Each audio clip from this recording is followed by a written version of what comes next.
जनपद रामपुर में समाजवादी पार्टी और आजम खान को आज लगा बड़ा झटका। 30 साल पुराने उनके बहुत ही करीबी साथी जसवीर सिंह जस्सा सिंह, जिन्होंने आज समाजवादी पार्टी को अलविदा कहा। जसवीर सिंह ने अपना एक त्याग पत्र जिलाध्यक्ष वीरेंद्र गोयल को दिया। उसके बाद उस लेटर को वायरल किया और उन्होंने ऐलान किया कि उन्होंने समाजवादी पार्टी छोड़ दी है। उसके बाद भारतीय जनता पार्टी के कृषि राज्य मंत्री सरदार बलदेव सिंह औलख जसवीर सिंह के आवास पर पहुंचे और उनसे मुलाकात की। मुलाकात के बाद उन्हें भारतीय जनता पार्टी में शामिल होने का न्योता दिया। उसके बाद राज्य मंत्री ने एक विशाल जनसभा कर जसवीर सिंह को जिलाध्यक्ष अभय गुप्ता द्वारा पार्टी में शामिल कराया और उन्हें भारतीय जनता पार्टी का सदस्य बनाया। इस दौरान हाल में बैठे सभी लोगों ने तालियां बजाकर जसवीर सिंह का स्वागत किया। वहीं जसवीर सिंह जस्सा सिंह ने आजम खान पर 2022 के विधानसभा चुनाव प्रत्याशी अमरजीत सिंह को हराए जाने का आरोप लगाया, जिस पर जसवीर सिंह ने आजम खान से कहा कि वे पहले चेक कर ले कौन कहां से हारा है। आजम खान 27 महीने के बाद जेल से रिहा होने के बाद से आजम खान की बेरुखी जिस तरह से जसवीर सिंह के साथ उन्हें नजर आई, उन्होंने उनकी नाराजगी दिखी, जिसको लेकर उन्होंने सपा को अलविदा कह दिया। जेल से आने के बाद आजम खान का जिस तरह से जस्सा सिंह के साथ रवैया था, उस रवैये को देखते हुए जस्सा सिंह ने समाजवादी पार्टी छोड़ने का ऐलान किया। साहब, मामला तो लगभग कल मेरे पिताजी द्वारा समाजवादी पार्टी से इस्तीफा दे दिया गया है। आप लोगों की शायद जानकारी में ही होगा सब। इसके उपरांत कुछ बातें रह गई थी जो हम कल इस्तीफे में क्लियर नहीं कर पाए थे, जो आज हम करना चाह रहे हैं। मेन समस्याएं जो हैं वो पार्टी में आज की डेट में बहुत ज़्यादा अपने पुराने लोगों का उत्पीड़न किया जा रहा है। जो व्यक्ति पिछले 30 साल से मेहनत कर रहा है उसको पूछा तक नहीं जा रहा पार्टी में, और नए नए लोग आ रहे हैं और अपनी अपनी रंग दिखा के और पार्टी को बर्बाद करने पे लगे पड़े हैं। अब हमारे पिताजी ने 30 साल से पार्टी में रहकर मेहनत की, और जब बिलासपुर में कोई एक व्यक्ति नहीं होता था समाजवादी का झंडा उठाने वाला, तब मेरे पिताजी द्वारा समाजवादी का झंडा उठाया जाता था। उसके उपरांत चुनाव आते रहे, जाते रहे, चुनाव लड़ते रहे, जीतती रही पार्टी, हारती रही। जब कभी सत्ता आनी तभी हमारे साथ कुछ ना कुछ किसी का द्वारा इल्ज़ाम लगाकर उत्पीड़न किया जाने लगा। अब हमारे प्रत्याशी बिलासपुर सरदार अमरजीत सिंह द्वारा भी हमारे ऊपर इल्ज़ाम लगवाया गया कि हमें इन्होंने चुनाव हरवाया है। वो एक बात का सबूत दे दें कि हमारे द्वारा चुनाव उनको हरवाया गया है। हमने दिलो जान से मेहनत की, उनका चुनाव लड़ाया। उसका आज की डेट में बिलासपुर के काफ़ी हद तक लोगों को मालूम है कि हमारा क्या नुकसान हो रहा है। हम राजनीति के साथ साथ व्यापारी भी हैं और बिजनेसमैन हैं।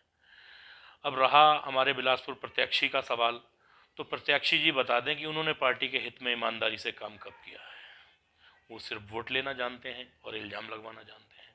पार्टी प्रत्याशी वो व्यक्ति हैं जो 2004 की सोमवार के बाजार में सभा में स्टेज पर खड़े होकर आजम खान साहब को औरंगजेब की गाली देते थे, जिसमें मेरे पिताजी द्वारा और एक हमारे बिलासपुर में और भी समाजवादी पार्टी का छोटा सा कार्यकर्ता जिसे अब कोई पूछता ही नहीं है, हादी रजा खां, इन्होंने उसके हाथ से मैक छीना, उसको धक्के मार के स्टेज पे से नीचे उतारा। उसी का बदला आज भी प्रत्याशी द्वारा मेरे पिता से लिया जा रहा है। उसके बाद वो पार्टी में आ जाते हैं, चुनाव आता है, 2014 का चुनाव आता है। 2014 के चुनाव में उनके बूथ पर मात्र 72 वोट निकले नसीर खां साहब के। उन्होंने ईमानदारी से लड़ाया। हमारे यहाँ 400 निकले, हमने गद्दारी की। फिर 2000 चुनाव आता है विधानसभा का 17 का, तो 2017 में वो फिर बलदेव औलख साहब का चुनाव लड़वाते हैं अंदर खाने से उनका पूरा परिवार। वो अपनी डुगडुगी पीटते हैं समाजवादी के साथ। मेरे घर परिवार में बता दिया जाए कि अगर किसी व्यक्ति ने, एक व्यक्ति ने मेरे परिवार के किसी ने दूसरे कैंडिडेट को चुनाव लड़वाया हो। फिर साहब 2019 का चुनाव आता है लोकसभा का, उनके बूथ पर मात्र 92 वोट निकलते हैं श्री आजम खान साहब के। हमारा बूथ भी उठवा के देख लें, हमें अपना बूथ बताने की जरूरत नहीं, खुद निकालें और देखें लिस्ट। फिर हमें गद्दार कह दिया जाता है, हमें नहीं पूछा जाता है पूरे चुनाव में। चलिए साहब, उसको भी निभा लिया गया। फिर साहब सिलसिला चलता है 2022 विधानसभा चुनाव तक की कहानी आ जाती है।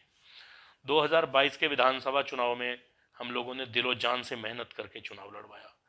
वो मात्र 307 वोटों से चुनाव हारते हैं। कहीं गिनती में उन्होंने एक बार भी इस बात का विरोध किया हो कि भाई मेरे साथ जास्ती से चुनाव हराया जा रहा है। वो तो बड़े आराम से उन लोगों को बधाइयां दे के बाहर चले आए उनके जो बूथ काउंटिंग एजेंट थे वो अंदर खड़े रह गए, होपलेस हो गए कि कैंडिडेट ने तो हमें पूछा तक नहीं है कि आप गिनती कैसे करा रहे हैं साहब। चुपचाप बधाई दी और बाहर आ गए। 3 दिन के बाद उनको पता लगता है, रात में सपने में उन्हें याद आता है कि साहब मेरे साथ तो धोखा हो गया। तो वो अपना एक स्टेटमेंट देते हैं कि साहब हमारा 11 राउंड के बाद हमारे साथ घपला कर दिया जाता है। अरे भाई, इतना बड़ा चुनाव लड़ते हो और उसके बाद इल्ज़ाम दूसरे लोगों पे लगाते हो, मेहनत खुद नहीं करते। अब रही मुस्लिम लोगों पे जो इल्ज़ाम लगा है उसकी बात, शायद हमारे आजम अंकल को ना मालूम हो, अभी सरकार बनते ही कब्रिस्तान की बाउंड्री तोड़ दी जाती है तो हमारे प्रत्याशी ने कहीं उसका विरोध नहीं करा खड़े होके, सिर्फ इस बात से कि बुराई आ जाएगी उनके ऊपर। ठेले वाले पिटते हैं, कहीं विरोध नहीं करा। वोट भी मुस्लिम दे, उसके बाद मुस्लिमों पे भी इल्ज़ाम लगा दिया। हाँ, रही बात इस बात की, ये भी हमारे सुनने में आया कि बताया गया कि सरदार और हिंदू ने वोट नहीं दिया है। 1,01,400 कुछ वोट आए हैं उन लोगों को। ये बता दें सारे मुसलमानों के ही हैं क्या? भाई, मुस्लिमों ने वोट दिया, दिलो जान से दिया, वोट मांगने की जरूरत नहीं थी, कोई खर्चा नहीं लगाने की जरूरत थी। लेकिन जब दूसरे लोगों ने दिया तो ये ना कह दिया जाए कि किसी और बिरादरी ने हमें वोट ही नहीं दिया है। भाई,